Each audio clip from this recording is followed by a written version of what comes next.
pag-usapan natin itong Southwind. Ito po yung overlooking namin na project sa San Pedro, Philinbes po. So, tingnan natin yung kanyang unit. Ayan, may roof deck po siya. So, yan po ang Southwind, may roof deck po yung banyan. So, meron ka ng, ayan, yung car mo, dyan mo i-park. So, meron ka na rin dito. Ayan, pwede kang mag-rest dyan. At saka yung taas po niyan, may roof deck po yan doon sa taas. No? Pwede ka mag-stay doon sa taas. Maglagay ng mga swimming pool ng mga bata. Okay? So may parking sa harapan, kompleto. So pag-usapan natin ang kanyang ayan, yung mga floor plan. So meron po siyang sa San Pedro, Laguna, house and lot. Lot area is floor area. So yung lot area is 132 square meter. Floor area is 167. So yan po ang down payment is 10% only. So napakaganda, no?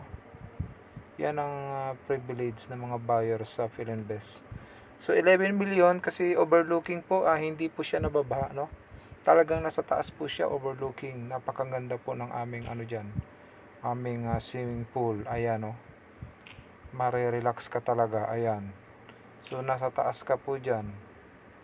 Yan, no?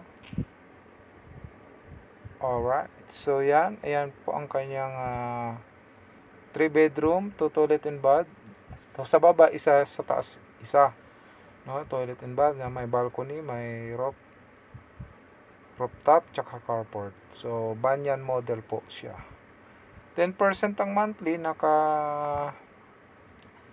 compute po ito, pero ito po ay isang lamang, no? Sample computation yung yan, down payment 12 months, no? So may promo pa nga 24 months, so zero interest. So 6.5 bank financing. Sample computation lang po yan, no? Yung monthly nyo dyan. Dahil ang bangko po ay nababago po ang rate kung kailan kayo na-approve. Okay, ganyan po. Don't forget to share. May project kami sa San Pedro, sa Cavite, sa Calamba. Okay, comment lang po kayo kung gusto nyo po magpa-tripping. God bless you.